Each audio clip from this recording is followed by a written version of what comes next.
یہ حضرت عمر رضی اللہ تعالیٰ عنہ جمعے کے دن مسجد نبوی کے اندر خطبہ دے رہے ہیں، اور نہاوند وہاں سے سینکڑوں میل کی دوری پہ حضرت ساریہ کفار کے ساتھ جہاد کر رہے ہیں۔ حضرت عمر رضی اللہ تعالیٰ عنہ نے خطبہ ارشاد فرماتے فرماتے ارشاد فرمایا، یا ساریہ تو الجبل، وہ ساریہ اس پہاڑ کا خیال رکھو، ادھر سے کافر حملہ کرنے والے ہیں۔ اور حضرت ساریہ فرما رہے ہیں، فوراً وہ پہاڑ کی طرف متوجہ ہوئے، اللہ تبارک و تعالیٰ نے فتح و نصرت عطا فرمائی۔ 1 مہینے کے بعد قافلہ آیا، اور شہر مکہ کے اندر جب وہ لوگ آئے ان کا استقبال کیا گیا، مسجد نبوی کے اندر آ کر کے بیٹھے۔ انہوں نے کہا، حضور والا بتائیے کہ جنگ کیسی رہی؟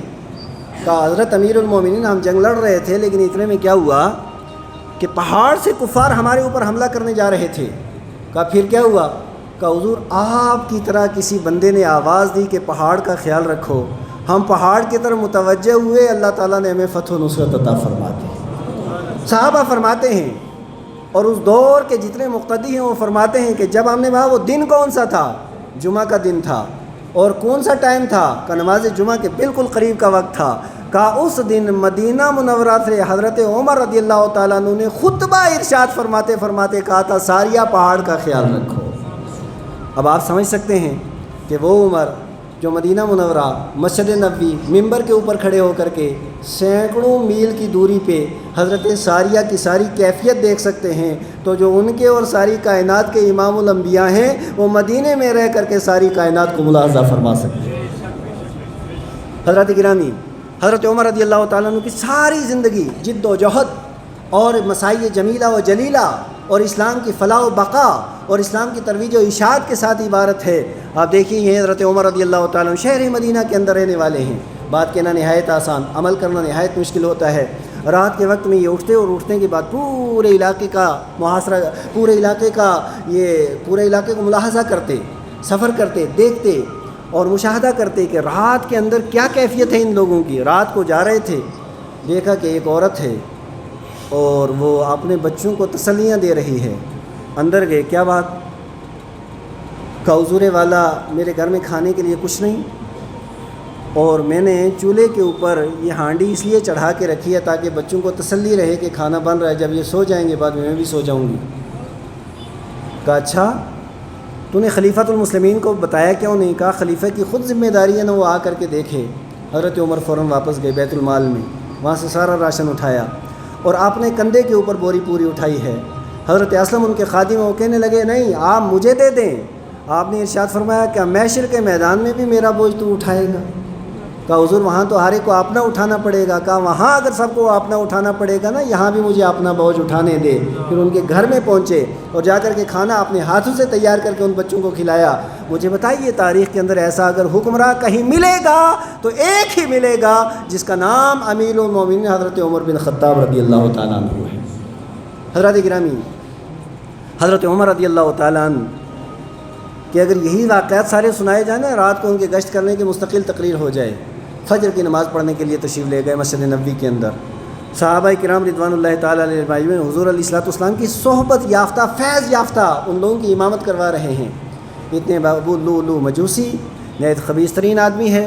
ایک روایت کے مطابق اس نے 7 وار کیے حضرت عمر رضی اللہ تعالیٰ عنہ پہ، اور اس کا جو نیزہ تھا وہ زہر کا آلودہ تھا، جس کی وجہ سے آپ زخمی ہوئے، زخمی ہو گئے، مصلی امامت سے نیچے گر گئے۔ آپ پیغام آپ حضرات تک پہنچانا چاہتا ہوں، مصلی امامت سے نیچے آ گئے، امام اور امام المسلمین امیر المومنین کو زخمی کر دیا گیا۔ اس حالت میں آپ نے ارشاد فرمایا، حضرت عبد الرحمن ابن عوف کو مصلی امامت پہ کھڑے ہو کر کے مسلمانوں کو نماز پڑھا دو۔ اور تاریخ شاہد ہے کہ خلیفۃ المسلمین زخمی ہیں، ایک صحابی بھی صف سے ہٹا نہیں، پہلے نماز ادا کی ہے پھر اپنے خلیفے کو اٹھایا ہے۔ یہ شغف تھا نماز کے ساتھ، تو اللہ تبارک و تعالیٰ نے اس شغف کی بنیاد پر، اسلام کے ساتھ اخلاص کی بنیاد پر 36,000 مربع میل کا حضرت عمر رضی اللہ تعالیٰ عنہ کا والی بنا دیا، حکمراں بنا دیا، خلیفہ بنا دیا۔ اور پھر نماز کی حالت میں 26 ذی الحجہ کو آپ پہ وار ہوا، اور 1 محرم کو حضرت عمر رضی اللہ تعالیٰ عنہ کا وصال ہوا۔ اور اس کے بعد انہوں نے وصال سے پہلے آدمی بھیجا کہ جا کے ام المومنین عائشہ صدیقہ سے کہہ دینا کہ نبی پاک علیہ الصلوۃ والسلام کے پہلو کے اندر میں دفن ہونا چاہتا ہوں، اگر اجازت دے دیں ام المومنین تو ٹھیک ہے، ورنہ جنت البقیع کے اندر مجھے دفن کر دینا۔ حضرت عائشہ صدیقہ رضی اللہ تعالیٰ عنہ کی آنسو سے آنسو جاری ہو گئے، کہا یہ جگہ تو میں نے اپنے لیے رکھی تھی، لیکن عمر کو میں اپنی ذات پہ ترجیح دیتی ہوں، لہٰذا اس کے بعد حضرت عمر رضی اللہ تعالیٰ عنہ کو نبی پاک علیہ الصلوۃ والسلام کے پہلو کے اندر انہیں دفن کر دیا گیا۔ کیا شان ہے حضرت عمر کی، ذرا کتاب حدیث کی کتابوں کے اندر پڑھیے نا، نبی خرج رسول اللہ صلی اللہ علیہ وسلم ومعہ ابو بکر و عمر، حضور علیہ الصلوۃ والسلام باہر تشریف لے گئے، ان کے ساتھ ابو بکر تھے و عمر تھے۔ قام رسول اللہ صلی اللہ علیہ وسلم ومعہ ابو بکر و عمر، آقا کریم علیہ الصلوۃ والسلام کھڑے ہوئے، ان کے ساتھ حضرت ابو بکر تھے، حضرت عمر تھے۔ آقا کریم علیہ السلام چلے، حدیث کی کتابوں میں آیا ساتھ میں ابو بکر تھے، ساتھ میں حضرت عمر تھے۔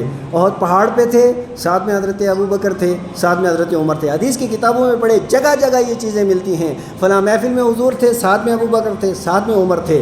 یعنی حضرت ابو بکر اور عمر وہ ہیں کہ ساری زندگی ساتھ، شہر مکہ کے اندر ساتھ، اور شہر مدینہ کے اندر ساتھ، احد میں ساتھ، خندق میں ساتھ، حنین میں ساتھ، مدینہ کے بازار میں بھی ساتھ، اور قیامت تک مزار میں بھی ساتھ۔ ایسا ساتھ، ایسا ساتھ۔ اور پھر جب اٹھیں گے نا آقا کریم علیہ السلام سب سے پہلے اپنی قبر انور سے، اور اس کے بعد صدیق اکبر فاروق اعظم حضور کا ایک ہاتھ صدیق کے ہاتھ میں ہوگا، دوسرا عمر کے ہاتھ میں ہوگا، اور اس طریقے سے محشر کے میدان میں نبی پاک علیہ الصلوۃ والسلام تشریف لے جائیں گے۔ وہ شان اور وہ عظمت حضرت عمر رضی اللہ تعالیٰ عنہ کی ہے۔ اللہ تعالیٰ ہم سب کو عمل خیر کی توفیق عطا فرمائے۔